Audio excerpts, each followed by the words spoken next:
Hello, everyone. Welcome back to Cove Club. I am the Lion founder once again, where before we dive into more stuff with the in-house band, I'm here with another great VA. This man has been in so many things, it's best to say what he's not been in thus far. I haven't heard him in a motion picture yet. I haven't heard him Yet. in, like, a Cartoon Network show yet. And I have not seen him on the trending page of Twitch yet. It is the one, the only, the ever so immaculate Christian O'Boyle. Thank you for having me. Oh, it's my pleasure, my dear friend. It's my pleasure. If you guys do not know about this man, first of all, shame on you. He and his wife and his daughter are amazing individuals. If you guys do or do not know this, look up Mr. and Mrs. on Twitter and or Christian O'Boyle on Twitter or on Twitch or on Instagram or on YouTube or just look them up everywhere. I'll put them all in the description below. But there's just so many things to this man's credit, from visual novels, RPGs, narrations. How do you have the time to do all of this and be a kick-ass husband and father? It's just balance. It's finding the right time to take a side step. My wife is very, very, very supportive in terms of all the endeavors, because obviously we have our Twitch, my voiceover, my photography, because interior architectural photographer, actually just made it into a publication for the first time ever, and also was on a cover image of that magazine. So that was also a first. But honestly, it's just finding the right times to step aside and to either do it when the daughter is in bed. Usually Jesse will go down around the same time. So that gives me at least a good hour to 2 hours to play. Some nights, obviously not all. We stream on Twitch Mondays and Thursdays at the moment. And then we just started something called the Bean Stream, which our daughter will stream, like Animal Crossing or something like that. But those are unscheduled. More like, hey, if she's been good, we have free time, then we'll do some, like, a surprise Bean Stream. But yeah, it's timing, communication, and things like that. Sometimes I know that if I have a single audition, that I might be like, hey, I got an audition. Is it okay if I do this? And I can hop into the booth for 20 minutes, 10 minutes. It just really depends. If I have a few auditions, it only takes me a couple minutes to do that. So it's just finding the right time to step in and then step right back out of the booth. Oh, I envy that amount of energy. Oh, Lord. I'm just listening to you discuss all that, and I'm just like, I feel so old so fast from living so fast. Do not be the Lion founder, kids. Be a Christian O'Boyle. I get burnt out sometimes. It happens. I'm not a Superman. I know, but I'm just hearing all this. I'm just like, I get super winded just trying to keep up with the day-to-day stuff, and it's only 3 in the afternoon. Well, let's also put it in this perspective. In high school, I was a straight A student, was in football, umpired, was in bowling, and was in marching band. And still had time for friends. Wow. So I think that was the foundation of how do I do what I do. The foundation literally started as a kid. Like, I was always involved in something and always managed to balance my time between everything and still have time for friends, family, and things like that. So that was kind of what established how I'm able to do all of these additional ventures while still making time for family. Actually, family's first, while still making time for all my ventures. We'll put it in that perspective. Right. But enough of me just being like, could I just borrow some of your energy for like a day? let's just get into a few of the questionnaire stuff. I tried to write as much as I could in between yesterday and today when my good friend slash the Twitter admin of Nicholas was setting all this up. I only had enough time to write down 10 questions because I had to help someone paint their entire kitchen, and my body's still paying for that. The first question I was able to write down was, what do you think is your favorite role thus far that you've done for voice acting? Because you've done stage acting, and I know that's like a hard thing to pick for anyone in stage acting. Like, what's your favorite role? Because to this day, I still ask a bunch of my stage friends. They're just like, "Oh, that's tough. Can I just give my top 50?" It's like, no, I'm asking for like your number one. Just tell me. I would say there's about 3 that really ring close to me for different reasons. The one that I'm having the most fun with at the moment is Tracker, with VT Animation. It's an original animation. He's creating the character, like he already had the character, but he's developing the personality of the character around my personality and my likes and dislikes. So he's actually really allowing us to shape these characters. The team is great.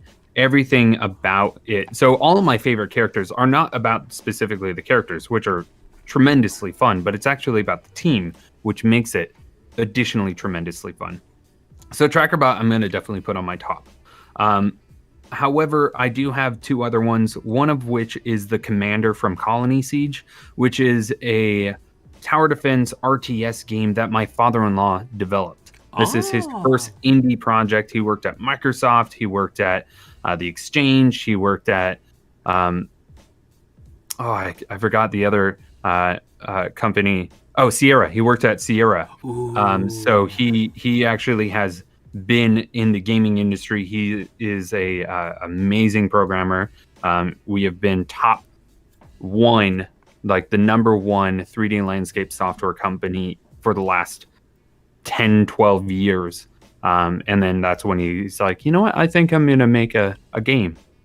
So having the opportunity to voice the main character in this project and the surprise character at the very end has been tremendously fun. Again, because it's close to my heart. I watched it develop from the ground. And the second to last character, again, it's more for the project and the team that makes it as tremendous as it is. And I can keep on going on about every single project. Is Botley and the creatures from Dr. Gearbox. So the Mechanical World of Dr. Gearbox is a e-learning RPG game that is directed towards the education of kids.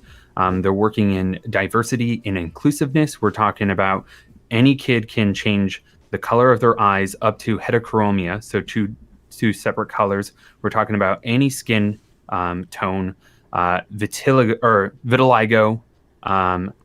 prosthetic limbs, wheelchair, cochlear implants. The list goes on. They're really trying to be inclusive, even for the kids who are handicapped, to create their own hero and to be something that they're told they can't be.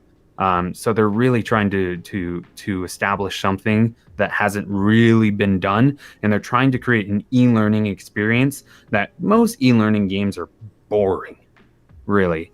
So they're trying to make it like an RPG game where kids just want to go in and play the game and learn.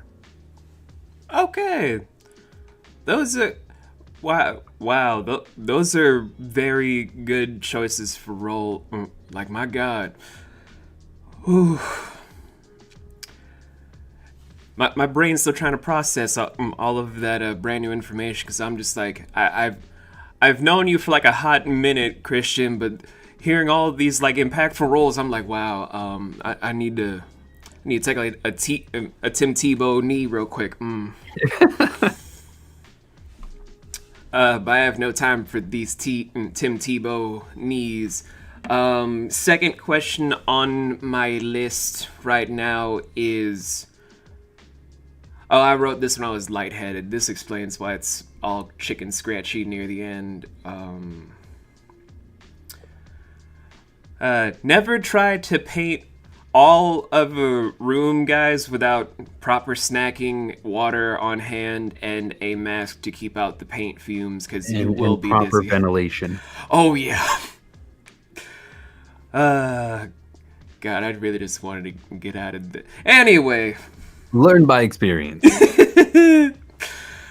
The second question I had on hand is, from the current landscape of the voice acting industry, where do you think you see it going in the next, let's say, 10 years? Because, again, chicken scratch near the end. Yeah. Are we talking about the current voiceover industry? Are we talking about online industry, or my experience and where I think I'm going to be in 10 years? Because all three are completely different, but slightly similar at the same time. I would say the industry overall, like excluding anyone's personal experience, Sure. just the future, Sure. where you see it going from the steps currently going. Well, 2020 has been interesting in terms of the pandemic and the lockdown. A lot of studios, we're talking about LA, New York, and everything else, had to basically close down, but you can't stop projects. So being able to have to find, how do you record these professional voice actors at home? How do we do this and still get projects and still have it sound great? And we're talking about AAA studios. We're talking about SAG-AFTRA trying to think of these things and basically start considering, how do we get these projects out of studio? That has developed a lot of companies and a lot of these like AAA games going, oh wait, this is possible. So what that means is we're looking at 5 years or so that more and more AAA games might start appearing online. Now, who gets access to that obviously still depends. You might still have to be in SAG, or you might have to have an agent or something like that. But the opportunity for us who are in other parts of the country, or in other countries, we're talking about England, we're talking about people who are in Canada being able to audition for projects that are in LA and anywhere else. Like the opportunities now, the horizon expanding. Now, does that mean that there's going to be more competition? Definitely. I definitely see more people coming in thinking that they're a voice actor, and then realizing that voice acting is more than just talking behind a microphone. But no matter what, that's just kind of where it's going to be going, and where it is going, or where it's at right now. So that's not going to change. If anything, it's going to just continue being more saturated. So obviously, I highly recommend for anyone to actually be doing your own marketing. Don't wait for casting calls to come across the table, because by then 1,000 people have already seen that casting call. So you want to be actually reaching out to the people directly, so you are 1 in 5 or 1 in 50 auditioning for a project. I actually had the opportunity to audition for a AAA union project that Matthew Mercer was actually already cast in. Unfortunately, I was not cast in that project, but just to have the opportunity to audition for a project that he was in was just phenomenal. I was like, oh my gosh, just have this. And that was all based on marketing. I would have loved to have heard you in that game, if I'm honest, Christian. Well, it's not over. It's not over. I've almost had the opportunity to audition for a project where Tara Strong was already voiced. It was a pilot, and Tara Strong was in it, and I was like, just to be considered and just asked was humbling. I bet. Man, both you and Yenny gave interesting answers for this, because I personally don't know where this industry is going, because when I was popping off, everyone I knew, they were just like, how'd you get started? And they were saying stuff like they got their start by just using a Walkman and a $2 microphone in their car, and just kept knocking on industry's doors. Nowadays, I'm hearing we got to go on Twitters, we got to go to Behind the Voices, VAC Discords, and I'm just like, where does the time go? Yeah. So I mean, it's completely different because obviously, if we're looking at what the '90s was, that's a completely different landscape than what it is even today. Today's all about the internet, and I would say 90%, 95% of voice actors right now are online indie voice actors. We work on indie projects. The things that come across the table are generally for indie studios or commercials from we'll say pay to plays or something like that, or we get the opportunity because of LinkedIn. Again, it's our own marketing and us being freelancers and being able to reach out to these projects. So yeah, we can't sit on our hands and not do anything because you're not going to grow. But unfortunately, being a more marketing directed voice actor, the opportunity of auditioning for projects is much, much, much lower. So I have not auditioned for as many projects as I would like to recently, but I've also been cast in projects where I've only sent in my demo. That's fair. That's fair. Oh, finally I can read because 3 through 10 aren't chicken scratch. Thank God. So sorry, I thought that was a Q. I was like, there are no real words that I would use that would start with Q for an interview. What is wrong with me? Question. Quietly say what you are thinking. I mean, we can go on. We can think of cues. The quest of knowledge. I love you, Christian. Aw, thank you. So the third one, and this is just something I've been resting on my whole head since everyone and they whole entire family at the dinner table is just trying to do this and the third thing. Who do you think in the current indie field has I'm gonna regret asking this because so many people are gonna take this the wrong way. Let me clarify to all of you guys listening to this, watching this, whatever. What I'm about to ask does not at any point in time diminish your own talent as a voice actor or actress. I'm just going over the current landscape from what I see as an outside observer, since I like to see my friends and colleagues grow. If I don't mention you or you guys don't come in the conversation, it's not a slight at you. It just is the current landscape. But from the current indie VAs that are like popping up recently on Twitter, on TV shows, who do you think has like gotten the furthest in their goal of almost being mainstream in your opinion? That's a little difficult because it depends on who I'm seeing coming across, and who I'm interacting with on Twitter versus like who's just popping up. Because if someone just randomly pops up and I haven't seen them, I don't pay attention. That's fair. It's like, great, cool, you're doing something. I have no idea what your experience has been. I don't know where you started, and I don't know where you're at. If I just see a single tweet or I see someone sharing information, that's not enough information. It's me watching and seeing someone grow for the last year or something. But there's a lot.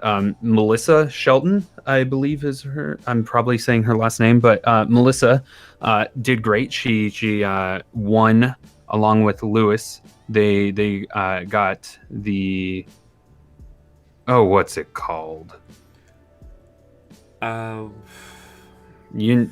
one voice now voice this. Yeah, that they won now voice this. They had the opportunity to do amazing work on a project with Chuck Huber, and this last month she just shared that she was able to do some commercial work, Bing Zoom, and a bunch of other projects that are definitely noteworthy. So that has piqued my interest. Then there's Ruka Samuels, who has been doing fantastic work. But again, she's not looking to expand or grow professionally. At least that's when I interviewed her. She's like, I don't know if I'm going to take this professionally or like full time. Obviously, she's professional because she gets paid for it, but full time. But then you got some of your other actors who's been in the industry for a while. So you have Jessica Clippy, you have, the list can go on. Ryan Lawton, Rachel Messer. I mean, these guys are already established as professionals. So I can't technically count. Well, actually, Clippy, Amanda Hufford, I believe is also someone noteworthy in terms of just seeing where she's at now and where she started a few years ago. Because again, I interviewed her and she's like, yeah, I've been doing it for about 6 or 7 years and this is where I'm at now, which has been fabulous. Also Elsie Lovelock. I mean, the list can go on in terms of all these wonderful talented talents.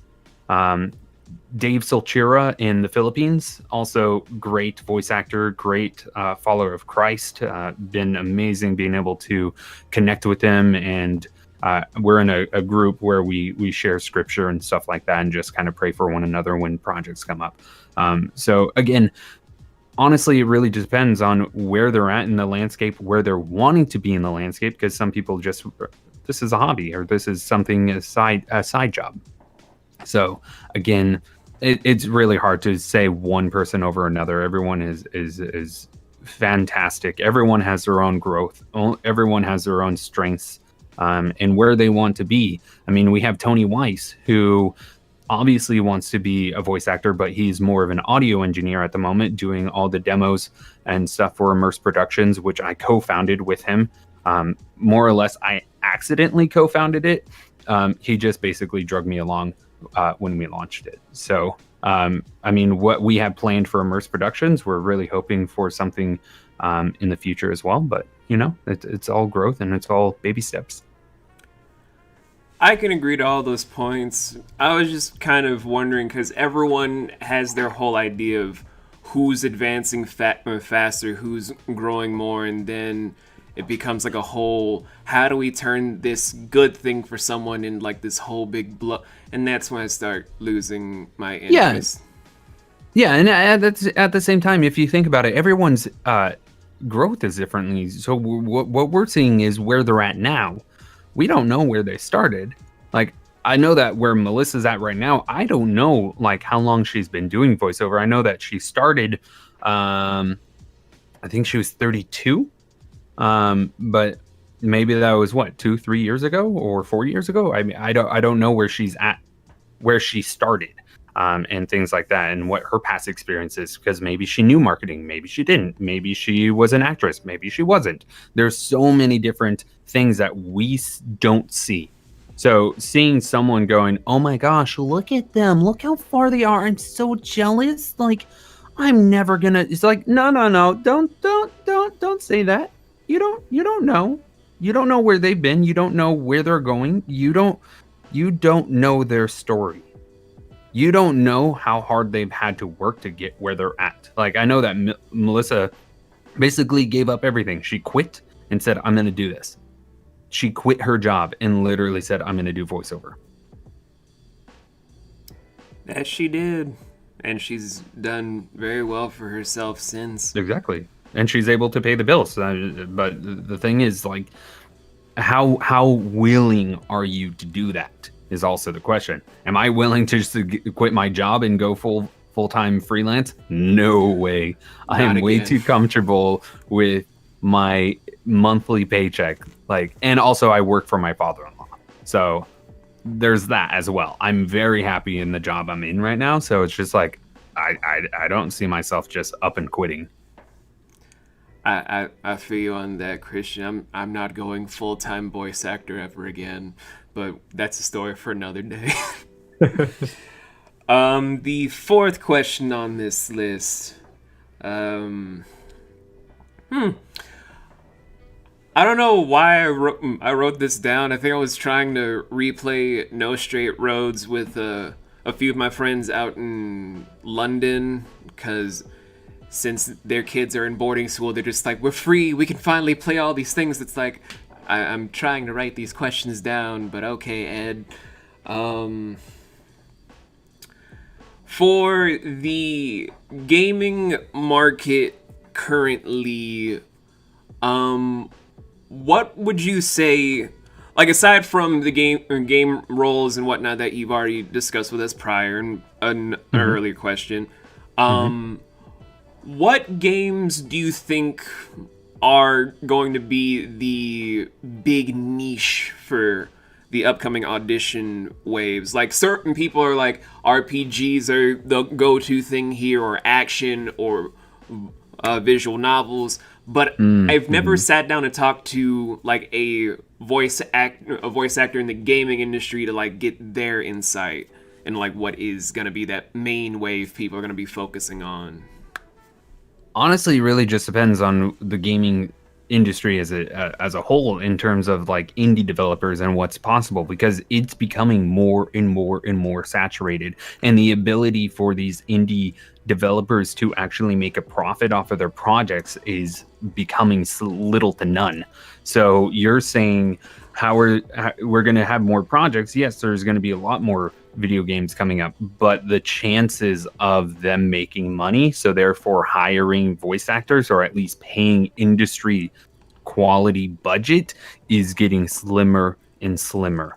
So finding these projects are going to be much more difficult. And again, I think you almost have to direct market, because finding things on Casting Call Club and all these things, great opportunities for learning or just auditioning, but the pay that you get is not going to it's not going to do anything. It's not going to make you any money. Yeah, you might make $50 on a project, but how much time did you spend on that?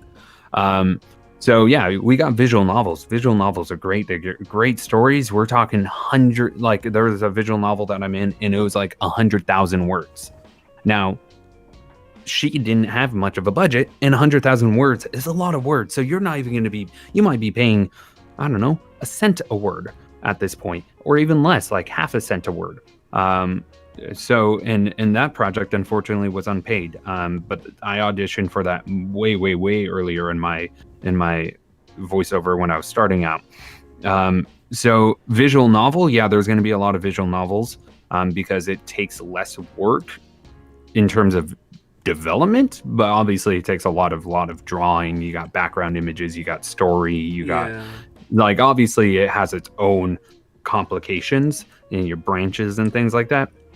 But the thing is, I don't see most visual novels paying industry rates.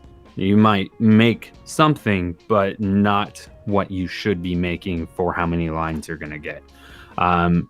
So then, I mean, honestly, it really depends, because then there's lately some point-and-click adventure games that have been popping up. A lot of point-and-click adventure games do or do not have voiceover. There's one I'm in called Encodia. I play Traffic Bot, where this project is, again, indie. They had a Kickstarter. They have 2 professional, I think, union voice actors in the project for the main characters, and then everyone else, I believe, is indie. So again, a great project. I'm really excited about it, but low budget, unfortunately. But again, a great project. And then there's another one. I'm going to be interviewing the game dev of a point-and-click adventure game called Capia, which again, the animation of it is phenomenal, and they have a Kickstarter running right now. So I'm not currently, sorry, I'm not in that project. I have not auditioned for it or anything like that. But I am just marketing and talking to her and getting to know her type thing. So in regards to that, I mean, honestly, it's just depending on where the market goes. It changes and it shifts so quickly, and you don't know where the landscape is going to go. So I concur on all those points. Let's see. I mean, we currently had Fall Guys. Oh, no yeah. voiceover, just some noises, which, I mean, you could have gotten in a but that was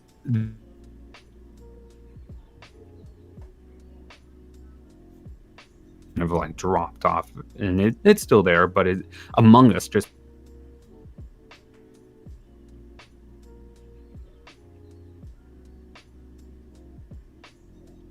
there's no voiceover or anything like that, and that thing just Phasmophobia just popped up just the other day. This is an early release. I'm sure they did early access for Spooktober. And this one is a lot of fun. You're playing a ghost hunter, and there is some voiceover, not too drastic. But yeah, it honestly really depends. It depends. October, you're going to get a lot of spooky games and things like that. But yeah. Okay. Let's see. What is the next question on this list?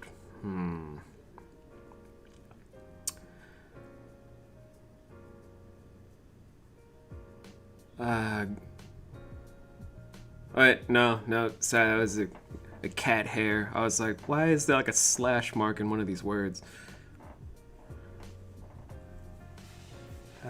God dang it, kitty. Okay.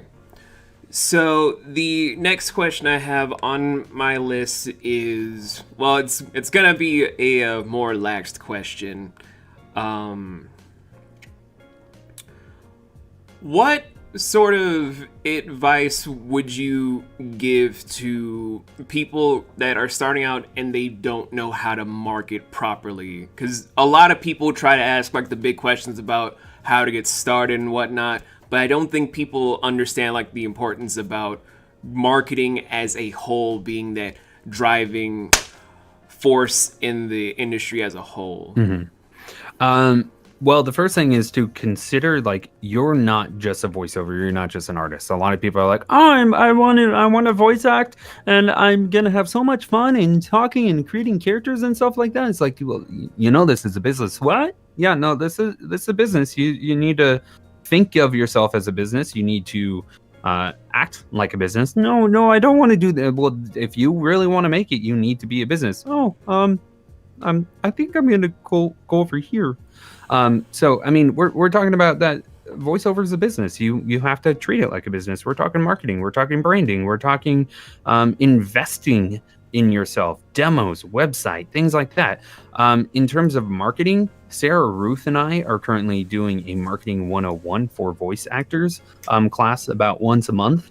And it's been going really good. The classmates that we've had have really felt that it was great information. Some of them have gone out and actually gotten roles and or good responses from leads in terms of being able to audition or good responses in terms of just continuing a conversation. Honestly, marketing is not talking about yourself, but talking about them. Because if you're going, "Hey there, my name is," or you can cut that out. "Hey there, Lion. My name is Christian, and I am a great voice actor. I saw that you did this, and I wanted to tell you about myself. I am this and that, and I am so great. You can find me in Seattle. I'm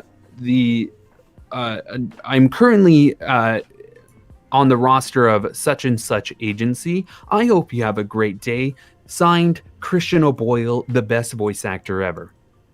Would you reply to that? No, I'd put your whole thing in my trash bin so fast. Yeah. So how about this? "Hey, I hope you're doing well. I know that 2020 is crazy. I saw your podcast, and it looks fantastic. I love the voice actors that you're interviewing with. My name is Christian O'Boyle, and I am also a voice actor, and have worked in a few projects that I really find interesting and loving. What inspired you to start this podcast?" I would definitely respond to that one. So 90% of that is short. Keep it short. The first one you reach out to. 90% of the time, you're talking about them. You introduce yourself shortly. You say who you are, what you do, and maybe a little something, something. But that's it. Leave it at that. Everything else should be, hey, hope you're well. I like your stuff. This is great. You're fabulous. Here's who I am.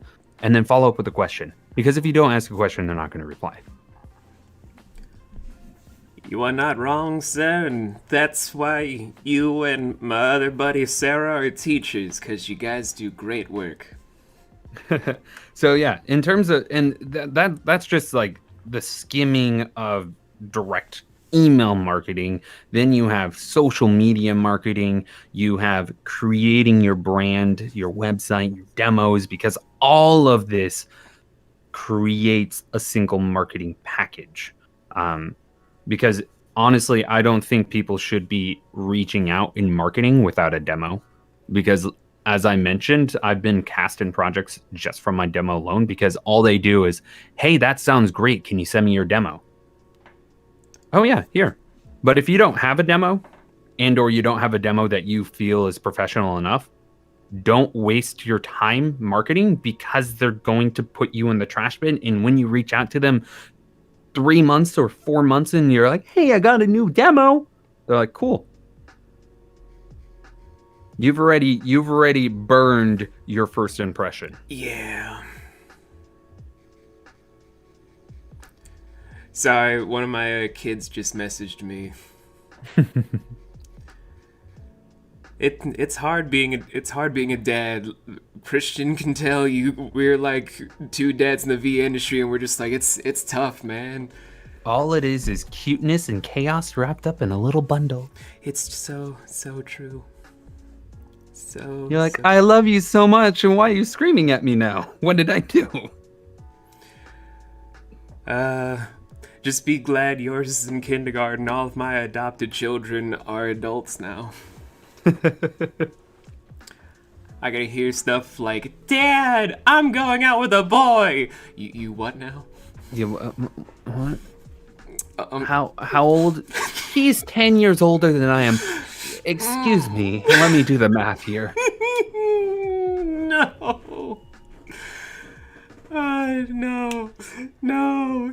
No, honey, no. Okay, I got the message sent out. She's fine. We can continue on with the interview. Next question. Oh, another fun one. So, Christian, this may come as very surprising to you for like this whole interview podcast I do, but I don't like to be too serious, because life is serious enough. Sometimes you just want to have it as a chill pace where people can just have a nice laugh with a nice silly question. I feel like I should be drinking some honey brandy right now and just sipping on it. But this one is just, what could you tell us about a day in the life of Christian O'Boyle and his awesome family? Like, what can you tell us about like what it is when you're away from the microphone? You're just regular Christian with your very loving family. I mean, honestly, we're just a normal family. We work, we have jobs, and like I said, our daughter is currently in kindergarten. Most of the time, they're both out of bed before I even am like fully even conscious. Like, I'll be awake, but I'm like, hey, I need like 10 more minutes. Or Jessie will wake up and she's like, hey, coffee, need it now. And I'm like, give me like 5 minutes. I need to open up my eyes. Please wait. Please, on hold, beep. Honestly, it really just depends. Like, some days we just like to relax and we'll hang out. So we'll play either some board games or play video games. Again, Lily's going through Animal Crossing and enjoying that. But sometimes we'll watch a movie. My in-laws live, my sister-in-law, so my nephews live next door. Like, literally, we have a hole between our fence. And they go back and forth between the fence. So we're either over there or they're over here weekly, like multiple times a week. And my in-laws are also only a 10-minute drive. Now, currently, my sister-in-law, their family, and my mother-in-law, father-in-law, we're all quarantining 100%. So we're able to still interact and hang out, and so we're not 100% isolated at this moment. Yeah. But we have not been in public since early March 5th, I think was our quarantine lockdown day. So, and unfortunately, my mom does not have that ability. Again, she only lives about 10, 12 minutes away. And she unfortunately hasn't been able to see us as frequently just because she still has to work and she works in childcare. And so my mom's having a really hard time with that. But I mean, it's 2020. It's tough as it is. So yeah, the day of our lives are your typical family that just loves relaxing. You might find in our kitchen every once in, or actually more than, you'll find in our kitchen playing jazz music, classical music, pentatonics, like upbeat hip hop music. Disney, lots of Disney will be playing in the kitchen. So yeah, you might walk into our kitchen, you might be listening to some Frank Sinatra or some Bing, or we might be listening to some Bach or Beethoven, or you might be walking in listening to the soundtrack of Beauty and the Beast or anything like that. That just sounds like a very nice laid back family. Yeah. Jessie, she's a baker. Aww. Like a legitimate baker. She just made apple pie the other day. Listen to jazz music. Her and the Bean made apple pie. The house smelled wonderful. There is at least once a week, if anything, every other week, we at least have a fresh baked good, whether it's fresh bread, like she does French bread. We have a bread maker, but we don't use that as frequently since she can make it herself. Right. So yeah, you're going to be smelling cinnamon rolls, pies, cookies, and things like that. Again, at a very moderate rate. We're not eating too much of it, but we do definitely have baked goods on a frequent basis. So yeah, kitchen with music and basically baking going on. That is our household while watching like Disney. Man, hearing all that makes me only miss my ex-wife since she was a baker. Now I missed baked goods. Oh yeah, we have Jessie has an amazing 2-ingredient donut recipe. And so my in-laws are like, I want donuts. My father-in-law specifically really was craving donuts. And so they literally bought a deep fryer just so we can make donuts. And so Jessie found a recipe, literally 2 ingredients, and she's made several times some fresh donuts. I now want these donuts. Oh my god. I love You may sweets. salivate over the thought of that. I will, because I'm like, I now want these donuts. Like, the baked goods, yes, but now you brought up donuts. Yep.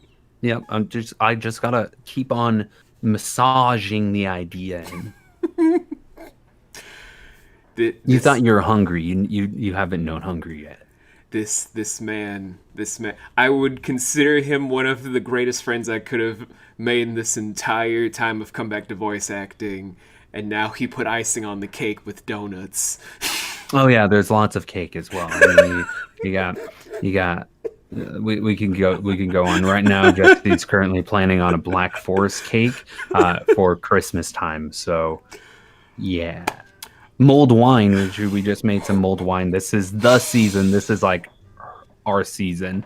You can start layering and getting things on. Leaves are falling. You're listening to music. It's starting to rain again. We're in the Pacific Northwest, so rain is fairly frequent. Not as much as people think it does. It's more overcast and sprinkly than it is raining. But yeah, it can be like drizzling outside. You got some mulled wine cooking, and you dish that in a little cup, and you sit down by the fire, listening to music. Yep, we call that a day. That there is a good day there, sir. Good day. Love me some good cocktails. Started a mixology, so might whip up my current favorite go-to because of what's currently in the cabinet. But my go-to right now is a bourbon maple sour. Ooh. Yep. So a little brown sugar bourbon, maple syrup, and lemon juice. God, this. Just got some honey brandy. Just poured that in. Got some cream sherry. And just poured that in. I think I now know what I'm gonna do when I get my psychology license and I'm a licensed therapist. Work to get a house like that for me and my daughters. But another story for another time. Next on this list, man, I was like really trying to make more lighthearted questions because I kind of figured a few of those were very heavy topics for people to listen to. Not to ask you, but for people to listen to. Just like, wow, these guys make it seem like it's so hard to be a voice actor. It's like, Nah.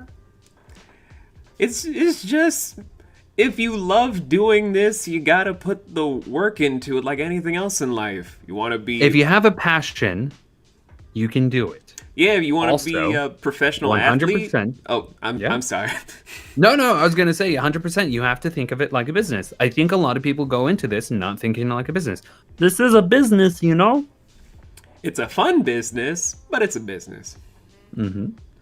Oh, it's great fun, but it's still a business. You can't just walk into an interview with like your pajamas, if you wear pajamas, because I know some of you are nudists, and just be like, "Hi, this is my demo." It's like, where are your clothes? Shh, I'm in the booth. You don't need to know that. But sir, we're not talking in a booth. We're talking in an actual studio. Where are your clothes? Oh, I thought this was a nightmare. This is real life. I literally forgot my clothes. Are you serious? Okay, this is I think I'm gonna go now. Have a good day.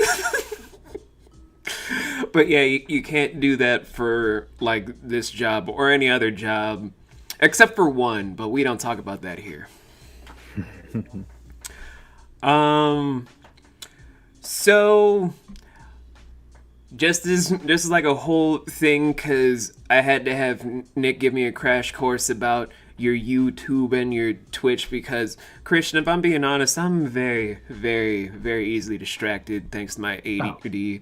Like, I can't keep up with a lot of stuff people do anymore. No, a lot of people are doing a lot of things, so completely understandable. Like, I've recently found out from Yenny that she was going to do an interview show again. It's like, what? When were you going to decide this? Like, I did this days ago. Where have you been? Oh, I didn't keep up. I've been around. Yeah, she was like, I'm going to do a Mixie and Tipsy, or I think she's Sipsy and Tipsy. So, like, voiceover tips while sipping on drinks. I was like, count me in. I'm down, but I was like, I feel so out of the loop. I blame my attention deficit disorder. Nah, it's that. I think if you're constantly on social media, which sometimes I find myself on a little too much, but you don't have to constantly be on social media to have a life. Like, actually, you have no life if you're constantly on social media. Sorry, anyone. God, I got so off to God dang it, ADD. So as a streamer, everyone and their mama is just like the big selection for their niche. But what is your quote unquote niche as a streamer? Like, what is your bread and butter? What is your ultimate brand? We are a family-friendly streamer. My wife and I, we co-stream specifically on Thursdays. We have Mondays called Mr. Mondays because Jesse's like, honestly, Mondays and then Thursdays is the both of us. Family-friendly. We are very supportive.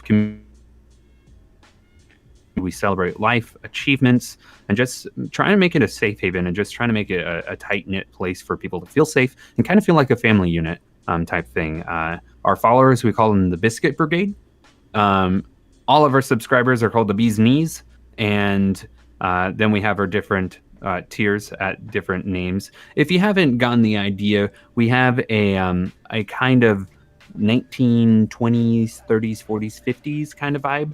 Not vibe, but that's just kind of the brand that we've created. So people hang out in the lounge, and yeah, we got jazz music when we're just chatting and stuff like that. So yeah, that's us.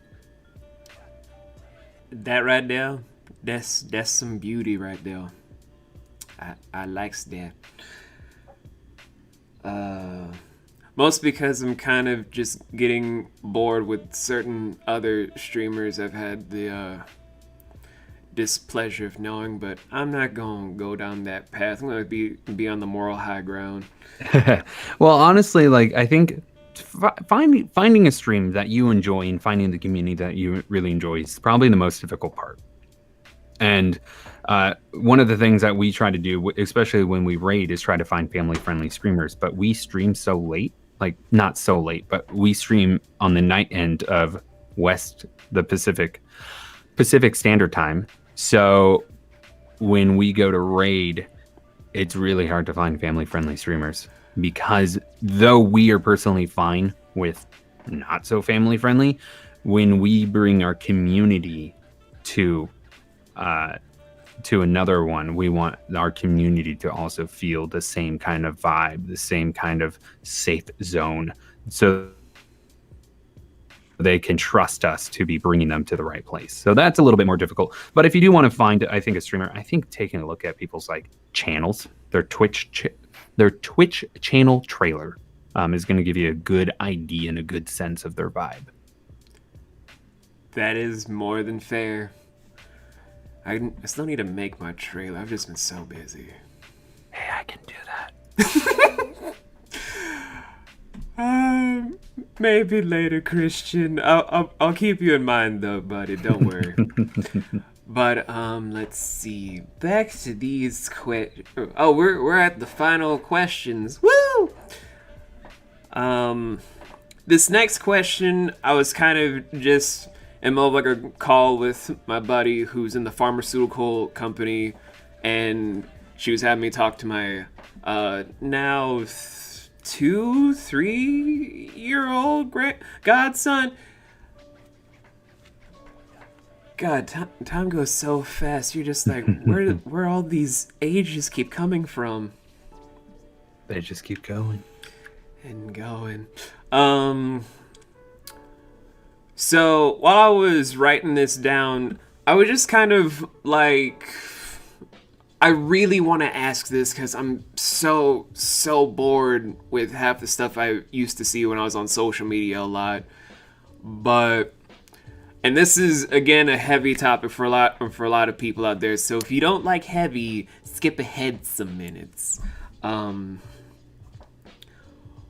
Do you, on your own personal vibe for things, do you think that we'll ever have the community where people aren't at each other's necks for like not trying to build yourself up in a friendly competition sense, but like a tearing down because it makes you feel big sense?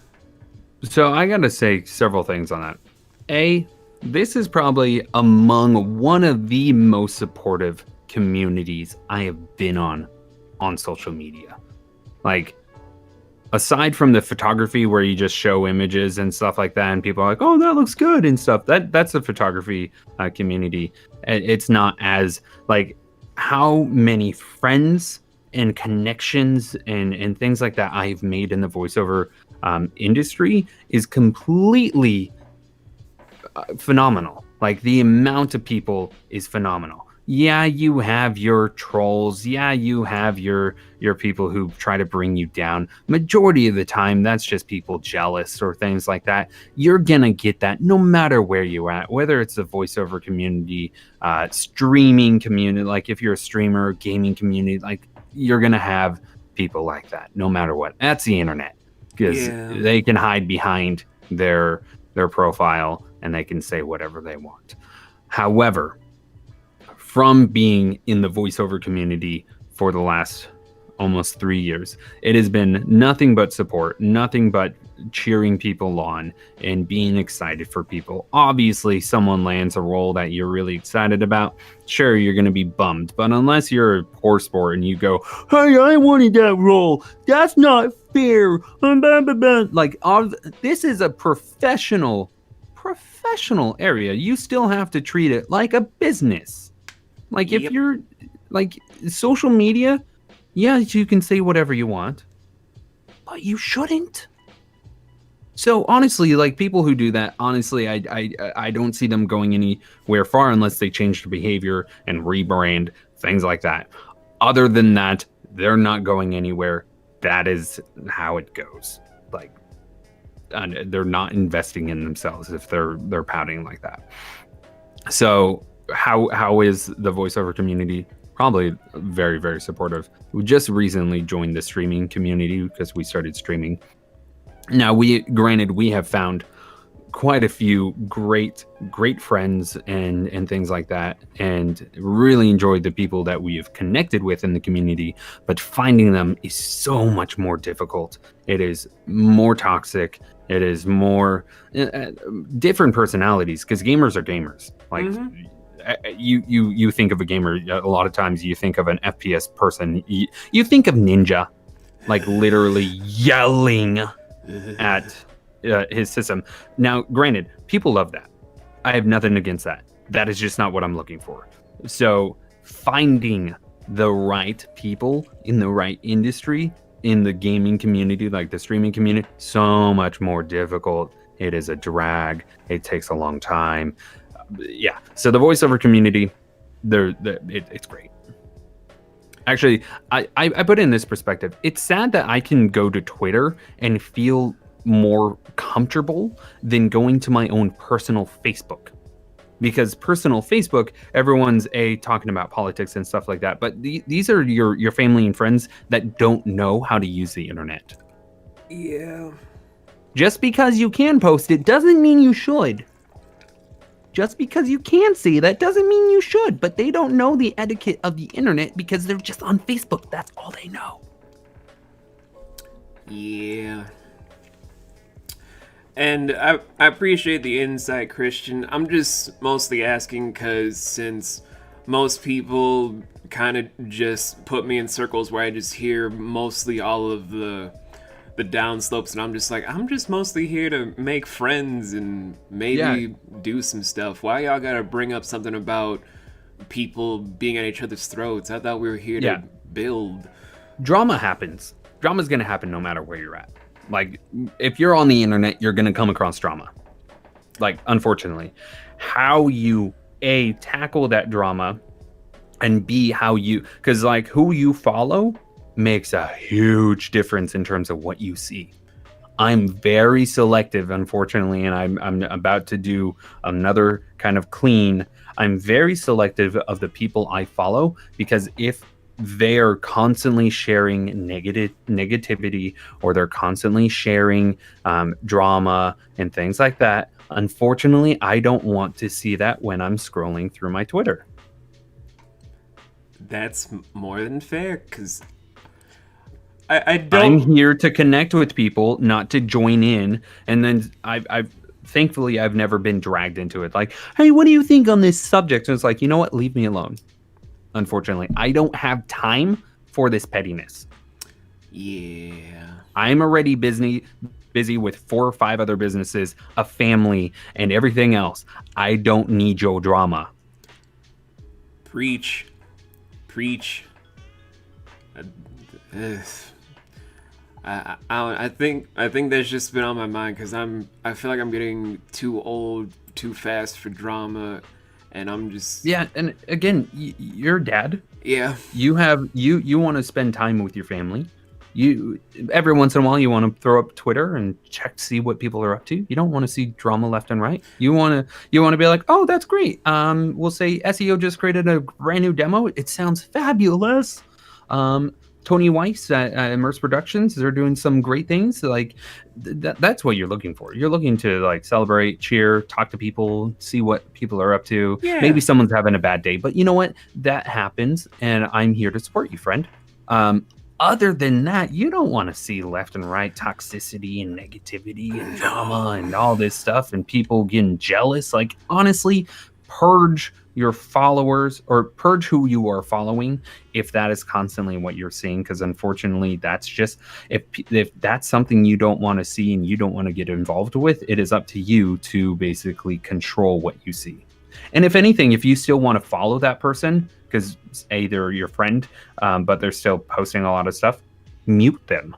Like, honestly, I don't block people, I mute people, because A, you're not notified that I muted you, and B, I still want to support you in a way, but I just don't want to see what you're posting.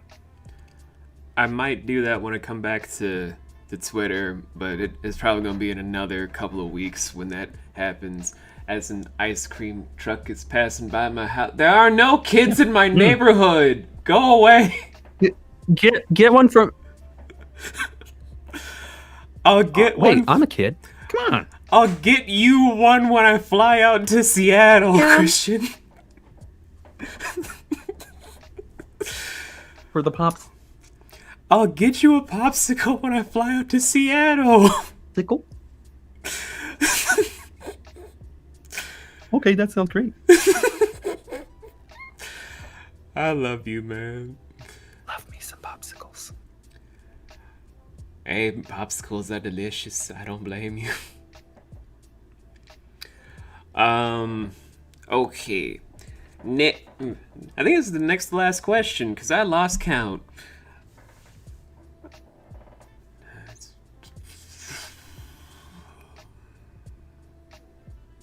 Yeah, it should be like the next to last question. I don't remember.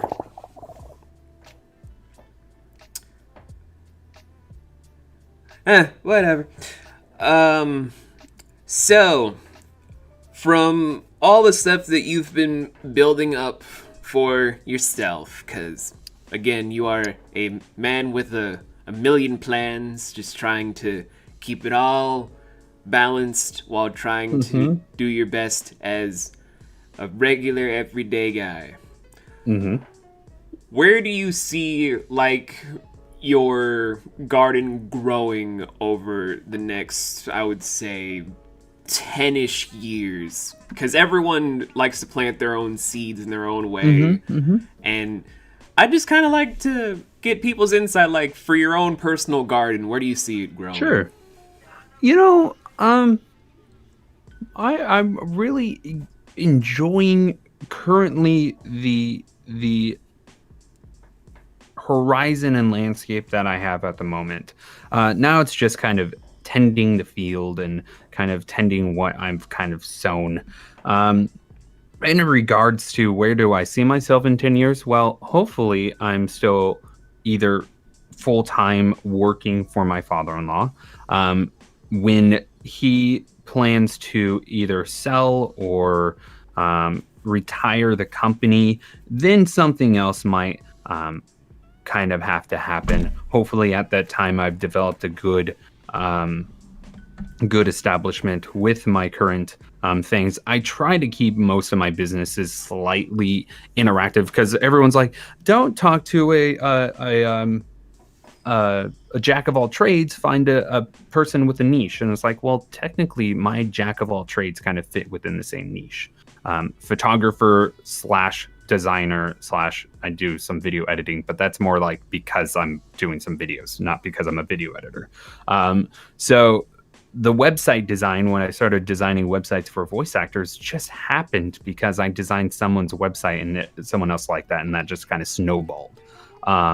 And that designing was only because I had some experience designing for my photography and editing and stuff like that, knowing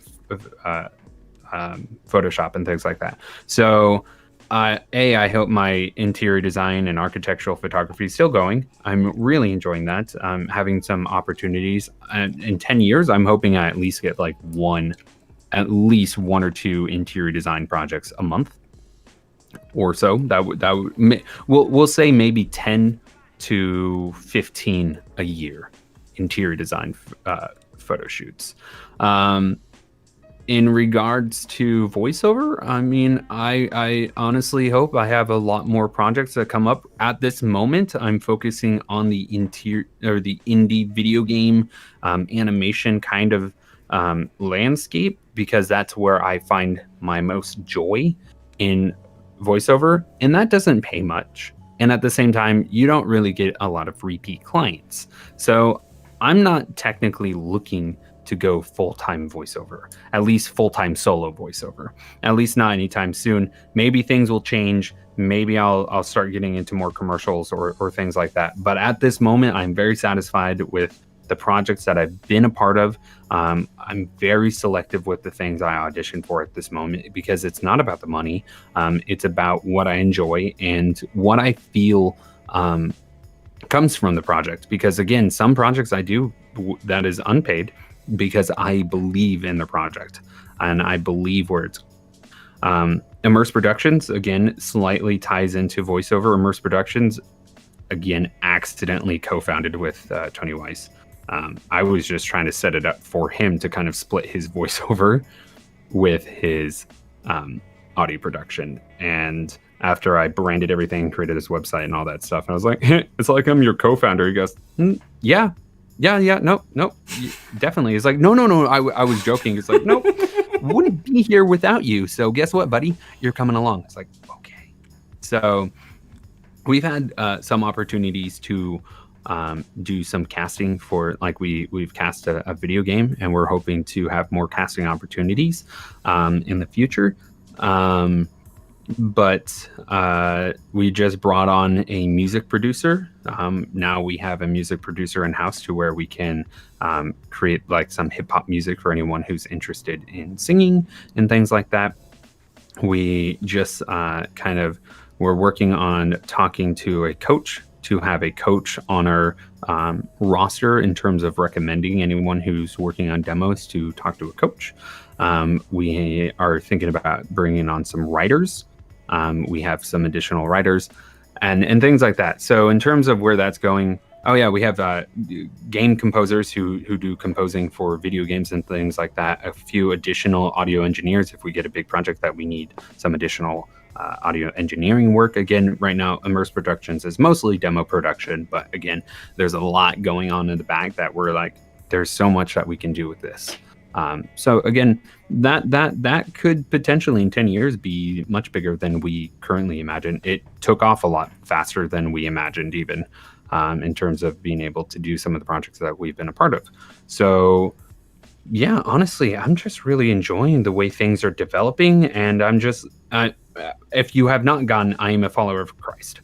And so honestly, I believe that if I say, you know what, Lord, whatever is your will, whatever your plan is, however you see where you want me to be, it is in your hands. Because there's only ever so much that I can personally do without exhausting myself. There's places, especially with voiceover and things like that, that have taken off much, much, much quicker than I have ever intended or imagined to be where I'm at this moment. So again, I believe in the power of Christ, that things have kind of taken me and doors have been opened and doors have been closed, and kind of guiding me into where I'm at now. So I'm just kind of saying, you know what, in 10 years, I have no control of where I'm going to be. It's just, this is kind of the current landscape where I seem I'm being pointed, and I will continue following that way until some other thing redirects me.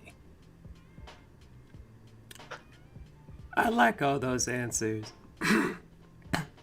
Sorry, my throat was getting a little dry. No, you're good. Hey, drink lots of water. I drink at least 120 ounces a day. I'm trying to keep up with all that because of just so much to do, so little time. The easiest thing, get a like a 40 ounce. Don't get a 32. Get a 40 ounce or bigger. I would say 40 because it's perfect size. Bigger is like huge. Get a 40-ounce water bottle. Fill it up 3 times. You're ready to hit 120. I'll do that. And if it's sitting right next to you, it's easy just to pick it up, sip, and then continue doing what you're doing. That's fair, my friend. I appreciate. I'm not trying to sound like I'm ungrateful to anyone listening. I really do appreciate. I'm just slowly trying to get my energy back up. But the final question I had on hand, I kind of just wrote this after, like, all this whole back and forth beforehand, just setting stuff up, because I felt so bad with how my buddy Nick, where if you guys don't know, for our Twitter, one of my close childhood friends of Nick runs our Twitter day to day, giving you guys the updates, talking to you guys about a bunch of stuff, and sharing with you guys snippets about what we're cooking up. If we work on his whole approach of stuff to be less vague, would you consider coming back to Cove Club again to do another sit down like this? Of course. I enjoy talking to people. I enjoy getting to know more people. That was kind of the reason why when I was doing Behind the Slate, why I started Behind the Slate, because I just wanted to sit down and get to know other people in the industry, to understand where they are, where they're going, and things like that. So I totally am 100% down with that. So yeah. All right. Let me just make a note here to yell at Nick to be less vague. No, it was peachy. I was just like, this is some top-notch guy over here. Mr. Boss is gonna be talking to me. It's like a Key and Peele sketch of like, I wonder what's about to happen, who's behind this door? It's just some guy with some marbles on his desk just talking to a puppet. I'm not trying to sell myself short, guys. I'm just like, I'm not a super scary guy. I'm just a guy that's very chill. I'm just a dude playing a dude, acting as another dude.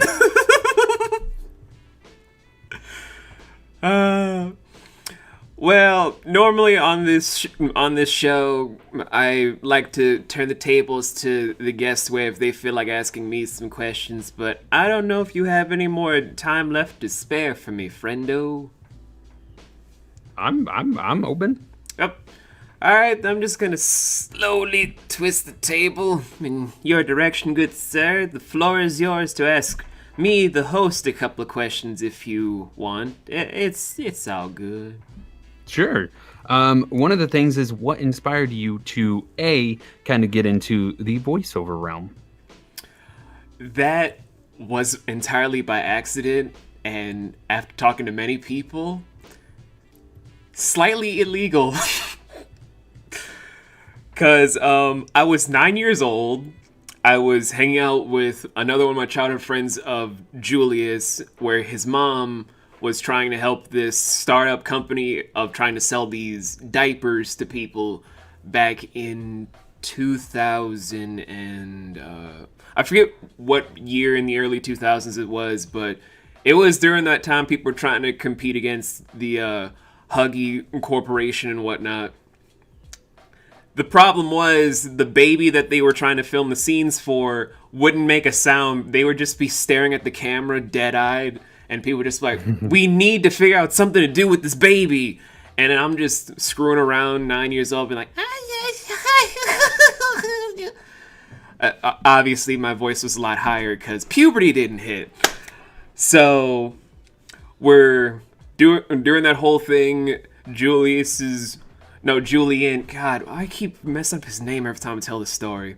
Julian's mom comes up to me and is just like, "We need you behind a microphone." I'm like, "What?" They drag me over. I do some baby noises, and then afterwards they just give me this check I give to my grandpa, where the thing of it was, there was no agent, there was no guardian. That was a violation of child labor laws. So it's kind of a bad thing, people. Don't do that. Never do that. That's just wrong. But yeah, I've been voice acting ever since. Hey, that got you into being interested in stepping behind a microphone and doing some things. So that completely makes sense. I mean, if you think about it, if that was your childhood friend and his mom's like, "Hey, you know what? Why don't you step behind a microphone?" Because at that point, you're probably not even thinking about, "Oh, what are the labor laws of having my my son's friend being able to record a little something for us?" So I mean, it makes sense, but yeah, no, that's truly inspiring and interesting that kind of kept you going in regards to voice acting. Now, how did that develop into you being able to do what you're doing in terms of this podcast, and then forming it into all the other creative outlets you're in? So it's kind of like a weird, bittersweet thing. I was around 15 with probably the worst agent who got me some very shady deals with very high quality companies. And after that was when me and my girlfriend at the time broke up and I became an adopted father. A lot of stuff I just said no one at that age should be doing. But it was at that moment when I was talking to my agent one last time, when he was just trying to talk to me about what would eventually become the Netflix branch of stuff, but going over some stuff with a few other friends I made over the years. They were talking to me about how much money I lost and how I threw out the deal. He said I would never be a success.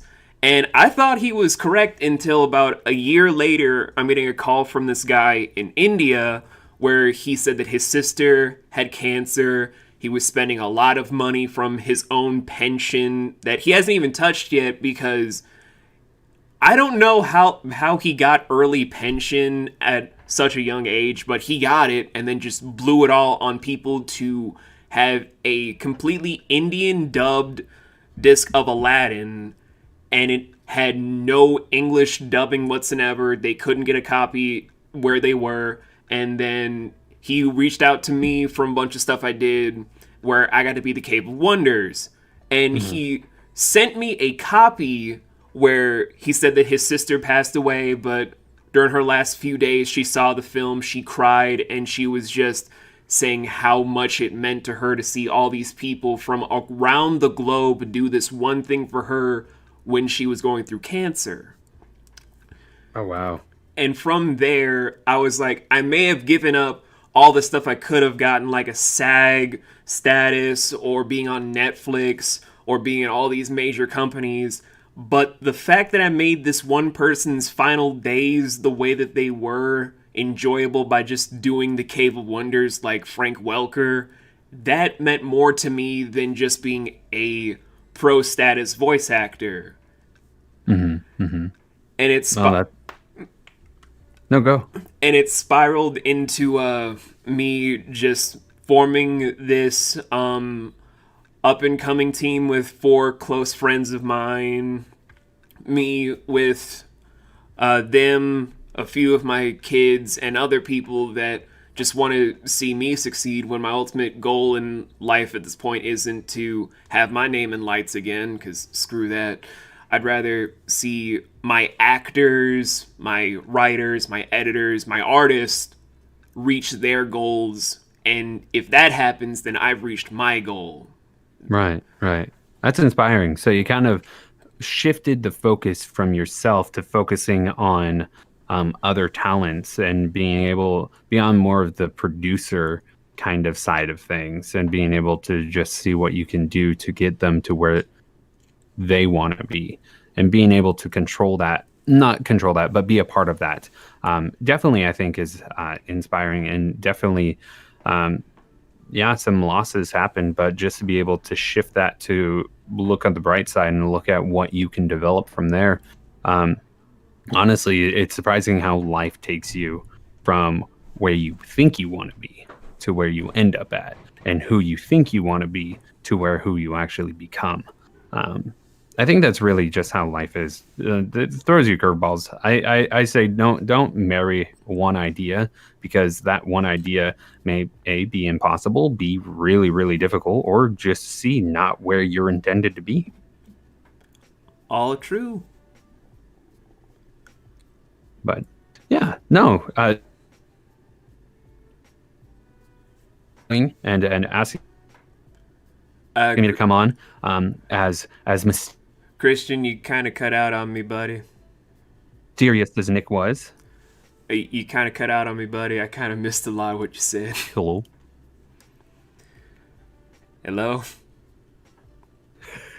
You cut out on me, buddy. I kind of missed what you were saying. What? Like, I was trying to hear, then all of a sudden just cut out, then cut back in, then cut out, then cut back in. So I was like, what's happening? I took over your show. It's fine.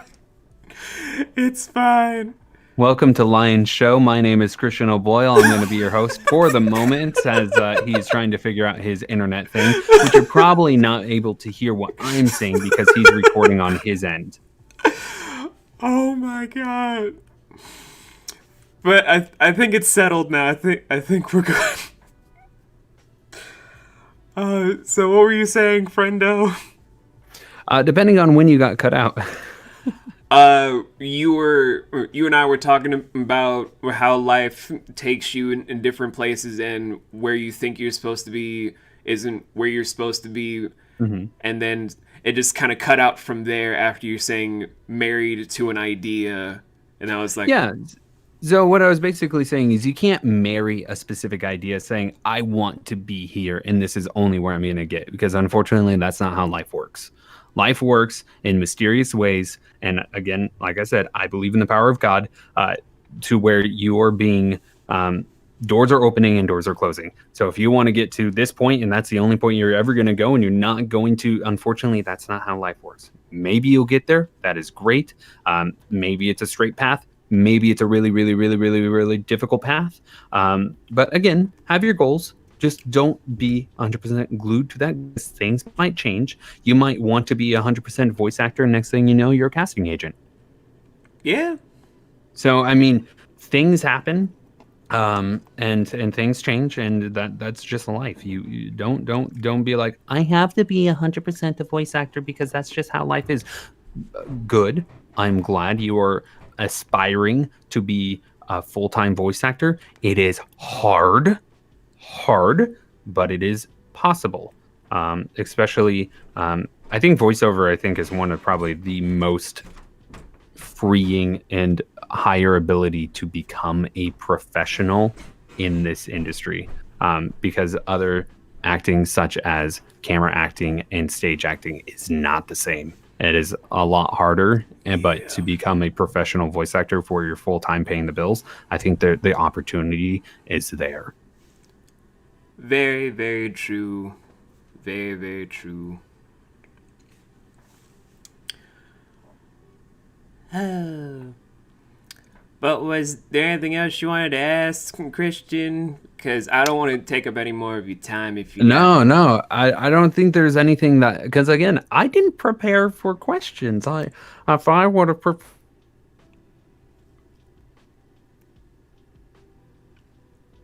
I don't have anything at the moment. And again, I'm not voiceover, but I'm not entirely sure how much you're willing. So we'll leave it at that for the moment. Okay.